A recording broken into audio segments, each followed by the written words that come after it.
in your perspective, how do you make government accessible to people that are not necessarily tuned in to politics or tuned into elections or don't even speak the language?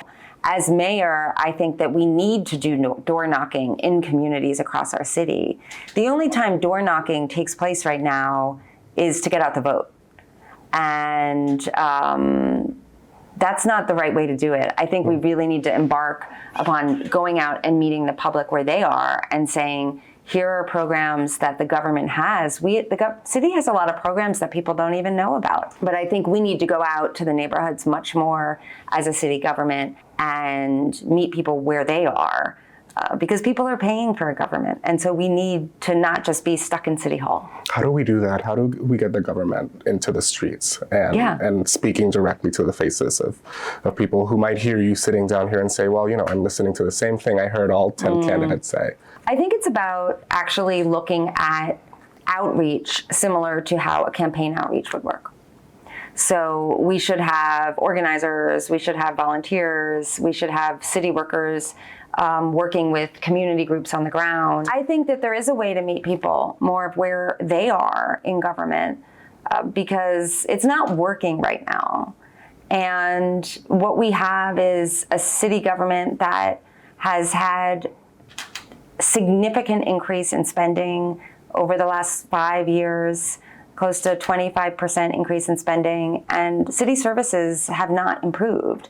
And when you have that type of disconnect, I think we need to really think about how we're reaching people.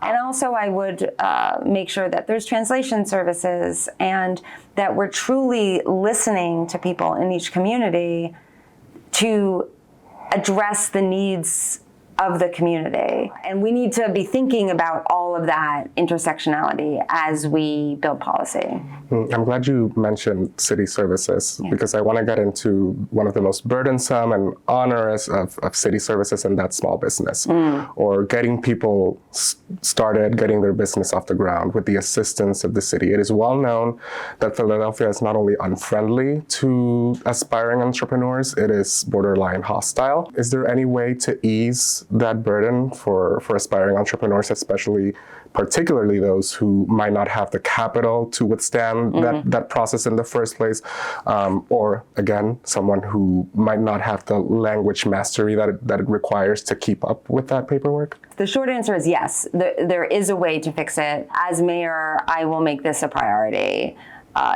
It's about reducing the red tape and about looking at the tax structure.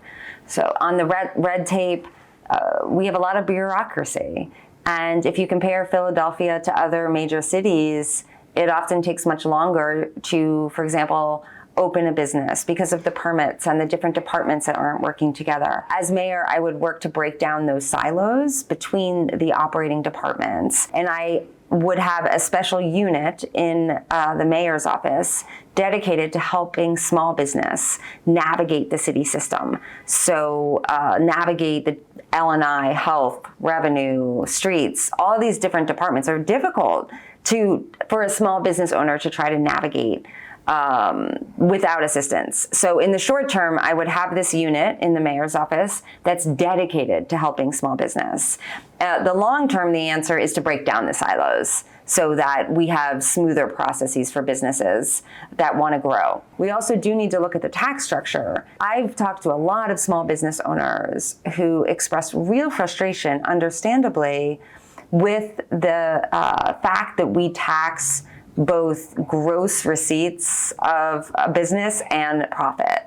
And we're one of only a few cities that does that. So if you're a small business and you're not breaking even yet, you're still paying tax on your gross receipts, on your sales. That's hurtful for your business. And then the city of Philadelphia requires you to pay an estimate of your second year's profit ahead of time, which is ridiculous. So some of these changes need to be made.